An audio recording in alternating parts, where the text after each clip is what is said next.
Been more than a month now since the sex scandal at Penn State stunned the Happy Valley and changed the lives of so many forever. Former Penn State assistant coach Jerry Sandusky has said he's innocent of the charges he faces for sexually abusing so many young kids.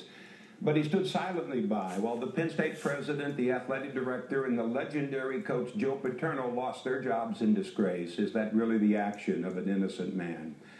But then they stood silently by while being told that Sandusky was abusing the children he says he was trying to help. Nobody's innocent here, and those kids have lost their innocence forever because nobody talks about the abuse of a child. The victim of a sexual crime is the only victim we don't talk about, and maybe it's time we do. The congresswoman from Arizona, Gabby Giffords, the victim of a gunman's bullet to the head, became a TV show. She was reduced to a shell of her former self. She couldn't walk and she couldn't talk, and when she eventually could, she thought her chair was a spoon.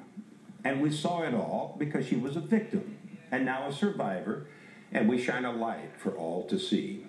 But the victims of sexual abuse, they stay hidden in the darkness, a reminder of the shame so many of them feel and nobody should. Sexual abuse of our children is the cancer that lives and walks among us, but a cancer survivor wears their ribbon proudly, and we all stand to cheer as they walk by in their annual parade. But who stands to cheer for the victim of a sexual assault? And much like cancer, we all know a victim. It might be a child in your family, a cousin or a brother, the kid on the corner, a kid in your class. We all know somebody. You might not think you do, but I know you do, because you all know me.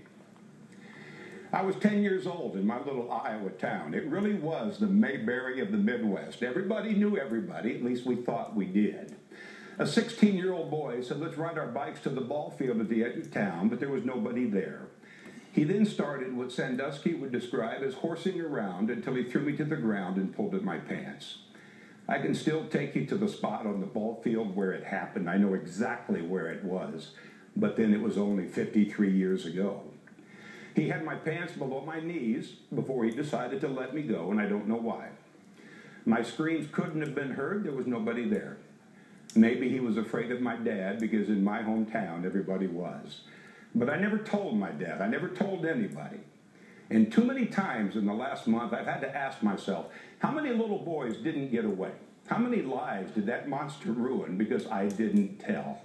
If he had stolen my bike, the glove on the handlebar, the dollar in my pocket, or simply punched me in the face and blackened an eye, I would have told everybody. Instead, I told nobody. Because even then I knew no one talks about the sexual abuse of a child, and maybe it's time we do.